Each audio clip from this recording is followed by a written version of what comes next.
Hello दोस्तों, आज मैं आपको बोर्ड मास के बारे में बताने जा रहा हूँ।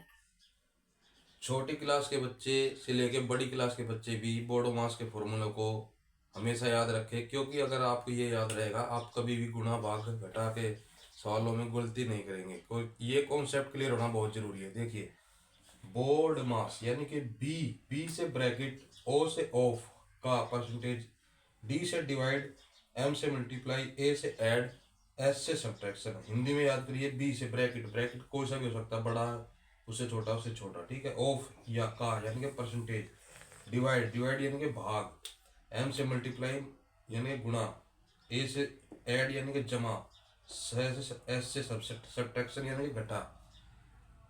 हमें सवाल करते वक्त इस फॉर्मूले को हमेशा याद रखना है, जिसका आप साइन या सभी को पता भी है। ब्रैकेट का कोई भी ब्रैकेट हो सकता है, बड़ा छोटा।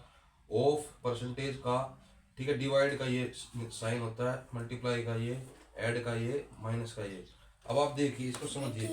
यदि हमारे पास कोई संख्या इस तरीके से लिखी है, 400 डिवाइडेड बाई 4, ये ब्रैकेट में है, फिर मल्टीप्लाई में 5, फिर प्लस में 10, और डिवाइड में 2, और माइनस में 1। अब इसमें देखिए, सबसे पहले हमें क्या करना है, ब्रैकेट सॉल्व करना है। ब्रैकेट ब्रैकेट में हमारे पास जो संख्या है, 400 को 4 से डिवाइड किया गया, यानी कि आंसर हमारा इसका क्या आएगा, 100। 400 को 4 से डिवाइड करने पे 100 आएगा। और फिर मल्टीप्लाई 5, फिर जमा 10, फिर भाग में 2, माइनस में 1। उसके बाद बोर्ड मास के फॉर्मूले के अनुसार अब हमें मल्टीप्लाई करना है। 100 की 5 से मल्टीप्लाई आ गया 500।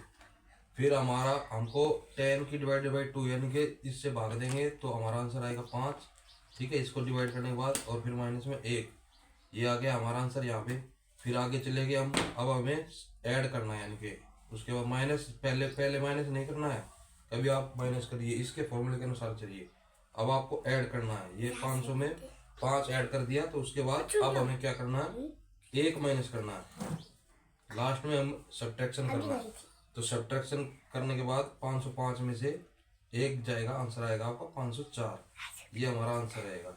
इस फॉर्मूले के अनुसार हमेशा कोई भी सवाल करिए, कभी भी कोई गलती नहीं होगी। अगर आप इसके अनुसार नहीं करोगे, आपका एक भी पॉइंट अगर गलत हो गया इसके अनुसार, आपने 1 को पहले माइनस कर दिया, तो भी आपका पूरा सवाल गलत हो जाएगा। ये मैथ के कॉन्सेप्ट होते हैं। और कुछ छोटी छोटी बातें जो आपको बता रहा हूँ, गुणा भाग दशमलव की कैसे गुणा किए जाते हैं। 0 से गुणा करने पर हमेशा 0 हो जाता है, 1 से गुणा करने पर 1 रहता है। ये भी कुछ छोटी छोटी और बातें, टिप्स है जो मैं आपको बताते रहूँगा, इनका आप ध्यान रखें।